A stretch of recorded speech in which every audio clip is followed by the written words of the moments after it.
చెల్సన్ శ్రీనివాస్ గారు, లిక్కర్ స్కామ్లో కీలక పరిణామం. గత ప్రభుత్వ హయాంలో డిప్యూటీ సీఎంగా పనిచేసిన మంత్రి నారాయణ స్వామిని వాళ్ళు అరెస్ట్ చేశారు. ఆయన మద్యం దుకాణాలు, లైసెన్స్లు, అదేవిధంగా బ్రాండ్ల ఎంపికలో అక్రమాలు చేశారని చెప్పేసి ఆరోపణలు వస్తున్న తరుణంలో సిట్ అరెస్ట్ చేసింది. ఇక నెక్స్ట్ జగన్ అన్న అంటే ఏం చెప్తారు? విచారణకు సహకరించలేదనే నేపథ్యంలో, విచారణకు హాజరు కాలేదనే నేపథ్యంలో గవర్నర్లు మాజీ ఉప ముఖ్యమంత్రి బండి నారాయణ స్వామి గారిని అరెస్ట్ చేయడం జరిగింది. ఆల్రెడీ ఎప్పుడైతే ధనంజయ రెడ్డి గారి దాకా ఇష్యూ వెళ్ళిందో, జగన్ గారు గుమ్మం తలుపు, బెడ్రూమ్ తలుపు తట్టినట్టే. ఓకే, ఇక నెక్స్ట్ ఆయనేనండి. అంటే కేసుని బలోపేతంగా చేసుకుంటానికి డిఫరెంట్ అంకాలు ఒక్కొక్కరు స్టేజ్గా తీసుకెళ్తున్నట్టు ఉంది. ఎందుకంటే చంద్రబాబు నాయుడు గారి సంగతి, ఆయన కక్షపూర్తి వైఖరి ఉండదు. ఆయన్ని బాధ పెట్టినా సరే అది అడ్డమోస్ట్ చేసేది అంటే నిర్లక్ష్యంతో చంపేస్తారు ఆయన. ఉమ్మారెడ్డి గారు ఎవరు చెప్పినా, పెద్దలు ఆ రోజు నాతో మాట్లాడి చెప్పినా, మిగతా వాళ్ళు చెప్పినా ఆయన నిర్లక్ష్యంతో పక్కన పెట్టేస్తారు అంతే. కానీ వాళ్ళు నడుస్తుంది లోకేష్ గారి జమానం. ఓకే, పులివెందుల జడ్పీటీసీ ఎన్నికల్లో ఒంటిమిట్లో తెలుగుదేశం గెలుస్తుందని మీరు ఎప్పుడు నాకు అనుకున్నారా? అది కూడా భారీ మెజార్టీతో అనుకున్నారా? చంద్రబాబు నాయుడు గారు చేయలేదు. చంద్రబాబు నాయుడు గారు సాధ్యం కాదు, లోకేష్ గారు చేశారు. ఓకే, ఇవాళ కూడా ఎప్పుడైతే తనను అరెస్ట్ చేసినా వదిలేసే హృదయం కూడా చంద్రబాబు నాయుడు గారికి ఉంటుంది. ఆయన season politician. Unseason politician. Season politician అంటారు. సీజన్ అంటే రైట్ స్పీడ్ తీసుకుంటే చాలా లాంగ్ దాంట్లో టెన్యూర్ ఉండి కొంచెం స్థితప్రజ్ఞతగా ఉండే వ్యక్తిని కూడా ఆ విధంగా కూడా దానికి ఒక ఉపమానంగా తీసుకుంటారు. వివిధ ఉపమానాలు ఉంటాయి. కానీ ఇవాళ తన తండ్రిని అరెస్ట్ చేసి ఎన్ని రోజులు జైల్లో పెట్టిన జగన్మోహన్ రెడ్డి గారి మీద లోకేష్ గారు ఊరుకుంటారని అనుకోవద్దు. అంటే రాజకీయ ప్రేరేపితం అంటే నేను I don't want go to the merits and demerits of the case. రాజకీయంగా విశ్లేషణ చెప్తున్నాను. మెరిట్స్ మీద విశ్లేషణ చేయాల్సింది నేరారోపణ చేసిన వాళ్ళు, న్యాయస్థానాలు, అడ్వకేట్స్.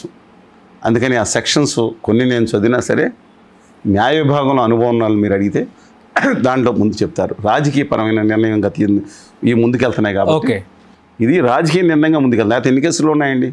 అందుకని డెఫినెట్గా జగన్ గారి తలుపు అయితే తట్టే అవకాశం ఉంది.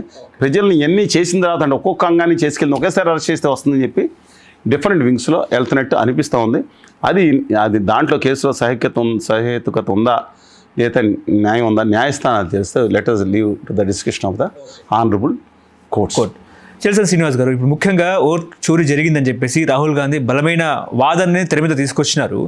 ఈసీ దీని మీద ఏం మాట్లాడలేదు. కాకపోతే మాకు అఫిడవిట్లు జారీ చేయాలని చెప్పేసి కూడా ఈసీ చెప్పింది. సో అది పక్కన పెడితే రేపు బీహార్లో ఎన్నికలు, డిసెంబర్లో ఎన్నికలు జరుగుతూ ఉన్నాయి కాబట్టి నితీష్ కుమార్ ఓడిపోతే చంద్రబాబు నాయుడు ఆ కూటమి నుంచి బయటకు వచ్చేస్తారని చెప్పేసి కూడా చర్చ నడుస్తుంది. ఈ రెండు అంశాలు మీరు ఎట్లా చూస్తారు సార్?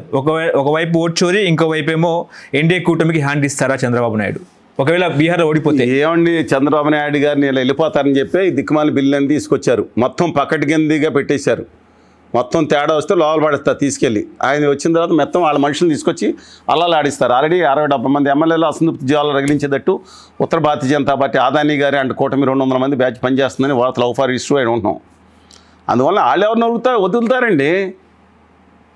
వాళ్ళు ఒకప్పుడు పనిచేసిన సూర్యుని ఎవరిని వదిలేరా? ఎవరిని వదలరు వాళ్ళు. ఓకే, అబ్సల్యూట్లీ వదలండి వాళ్ళు. ఆఖరికి ఉద్దవ్ థాకరేతో ఉన్నాళ్ళని, ఉద్దవ్ థాకరేని వదిలేరా? అకాలీదళని వదిలేరా? ఎవరిని వదలరు. తమ అధికారం కోసం, తమ మనువాద సంస్కృతి అమలు కోసం ఏం చేయాలో ఒక బ్యాచ్ చేస్తూనే ఉంటుంది అబ్సల్యూట్గా. అందువలన నేను రాహుల్ గాంధీ గారు చెప్పిన దాంట్లో నిజంగా ముందలు మేము అనుకున్నాం ఈవీఎంస్ అవసరమేనని. కానీ అనేక ఉదాహరణలు హిందూపురం నుంచి కేరళ నుంచి అనేక ఉదాహరణలతో సహా ఇన్ని లక్షల ఓట్లు ఏమైనా అడుగుతుంటే ముందు చెప్పాలి కదా అని అంటే జరిగిందే కదంటే ముందు చెప్పాలి కదా అంటదా అండి. ఏంటి నాకు అర్థం కదా. అది ఎలక్షన్ కమిషనా, ఆదాని గారి కమిషనా అనే వార్తలు వస్తున్నాయి కదా. For it should let them evaluate అండి. బట్ ఈ దేశ రాజకీయాల్లో 1975లో ఎమర్జెన్సీ జూన్ 23 ఎమర్జెన్సీ ఇందిరాగాంధీ గారు పెట్టారు. ఆ ఎమర్జెన్సీ మీరు చిన్నపిల్లలు అంటే చిన్నపిల్లలు హై స్కూల్లో ఉన్నాళ్ళం. ఆ రోజుల్లో అంత వ్యతిరేక ప్రజాస్వామ్యాన్ని అనుకుని వచ్చాము. ఇవాళ అంతకన్నా దారుణమైన సిచ్యుయేషన్ ఉంది.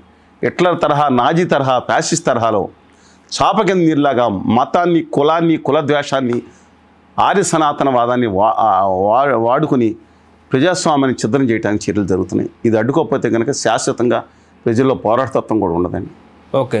ఇది వాళ్ళు రాహుల్ గాంధీ గారు చెప్పిన దాంట్లో అయితే ఆయన మీద తిరిగి ఆరోపణ చేయడం మీకు ఇందాక చెప్పా కదా, మోడీ గారు ఈ ప్రపంచానికే ప్రాణత్యాగాలు చేసిన మోడీ గారి కుటుంబం అసలు తరతరాలుగా జైల్లో ఉన్న మోడీ గారి కుటుంబాలకి ఒక్క మోడీ అని పేరు పెట్టి మాట్లాడినందుకే ఆయన తీసుకెళ్ళి ఆయనకి 2 ఏళ్ళు జైలు శిక్ష పంపించి ఆయన పార్లమెంట్ సభ్యత్వాన్ని రద్దు చేసేసిన ఈ ఆర్య సనాతన ఆదానీ గారి అండ కంపెనీ ప్రభుత్వంలో ఇంకా న్యాయం జరుగుతుంది ఏమనుకుంటామండి?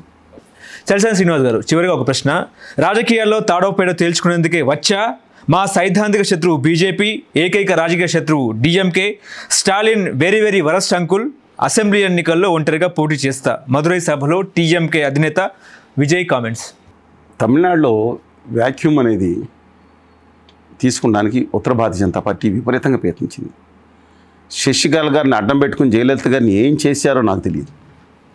శశికళ గారు తర్వాత తన హామీని పక్కన పెట్టి పార్టీని ఏడీఎంకేని బీజేపీలో విలీనం చేయలేదని, అందువలన ఎప్పుడో 3 సంవత్సరాల తర్వాత రావాల్సిన కేసును ముందుకు తీసుకొచ్చారని, ఆవిడ జైల్లో పెట్టి కావాలని వదిలేసి ఎల్లమ్మ అని చెప్పి మళ్ళీ తీసుకెళ్ళి లోపల పెట్టారని, ఆ ఏఐడిఎంకే పార్టీని పన్నీర్ బటర్ మసాలా పాలక్ పన్నీర్ లాగా పన్నీర్ సెల్వం గారు ఉన్నారు కదా పళనియప్ప గారు గౌరవనీయులు ముక్క చెక్కలు చేసి 2 ఏమంటుంది దాన్ని రాజస్థానీలో ఆడతారు కదా తోలుబొమ్మలు అట్లా ఆడిచ్చారని, తోలుబొమ్మలను 2 పెట్టుకుని కాళ్ళు వీళ్ళిద్దరూ బల్లకిల్లో మోయడం పైనుంచి వాళ్ళు రావటం, ఆఖరికి వాళ్ళు వాడుకుని దాన్ని ఛిద్రం చేసి పక్కన పడేసి ఆ ఏఐడిఎంకేని తుత్తునేలు చేసి చేద్దామని చెప్పి మళ్ళీ అన్నామలై గారిని తీసుకొచ్చి ఎన్నికల్లో పోటీ చేసి చతికిలు పడ్డారని మొన్న మళ్ళీ కావాలని చెప్పి ఇప్పుడు ఏఐడిఎంకేతో మళ్ళీ ఎందుకంటే నిలబడ్డారు ఆయన పళనియప్ప గారు కానీ కొంత నిలబడ్డారు, ముఖ్యంగా కుంగునాడులో అక్కడ నిలబడిన సందర్భంలో వాళ్ళని మళ్ళీ అడ్డం పెట్టుకుని తీసుకొచ్చి మళ్ళీ ఇదే ఇప్పుడు వీళ్ళు ఆయన బౌద్ధ ఆలయాలు రావటం, మోడీ గారు ఇప్పుడు చంద్రాపురం ఈయన్ని తీసుకురావటం, ఇవన్నీ కూడా భయంకర కుట్ర చేస్తున్న నేపథ్యంలో విజయ్ గారి రాక ఆహ్వానం మనం. ఎందుకంటే మళ్ళీ దీంట్లో ఈ ఆర్య సనాతనవాద ఆర్య ఇరానీ టైప్ బ్యాచ్ అంతా వచ్చి అక్కడ నా దేశంలో ఇవాళ నా ఒక భాషా సంస్కృతి ద్రవిడ సంస్కృతి నిలబడిన అతిథి నా తమిళ సోదరులు నిలబడిందంటే వాళ్ళ వల్లనే. నేనేం తెలుగువాడిగా నేనేం సిగ్గుపట్టలేదు. నా తెలుగు సోదరులతో పాటు నా తమిళ సోదరులకు గొప్పతనం గురించి గర్విస్తాను నేను. నా కన్నడ సోదరులు, మలయాళ సోదరులు, అలాగే దేశం అంతా నా ద్రవిడ తర్వాత నా దేశం అంతా ఇండియాలో ప్రపంచం నెంబర్ 1గా ఉండాలని కోరుకుంటాం.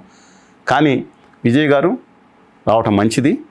ఆ ఏఐడిఎంకే వ్యాక్యూమ్ ఏదైతే ఉందో దాన్ని ఉత్తర భారతీయ జనతా పార్టీ ఆదానీ గారు కొల్లగొట్టకుండా దానికి ఉపయోగపడితే మాత్రం అత్యంత సంతోషిస్తాం. అంటే మోడీ పంపించారు, మోడీయే పార్టీ పెట్టమన్నారంటే కూడా వార్తలు వస్తున్నాయి కదా. అంత కుట్ర ఉందేమో నాకు తెలియదండి, ఉంటే ఉండొచ్చు కాదని. కానీ బట్ నా ఆలోచన ప్రకారం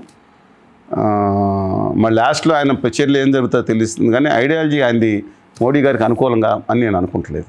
అంటే స్టాలిన్ ఓట్ బ్యాంక్ చీల్చి మళ్ళీ స్టాలిన్ అది ఎక్కువ చీల్చిపోయే స్టాలిన్ గారు ఓటు బ్యాంకే దీనికంటే కూడా. కానీ ఏంటంటే ఎందుకంటే అభ్యుదయవాదిగా ఉన్నాడు ఆయన.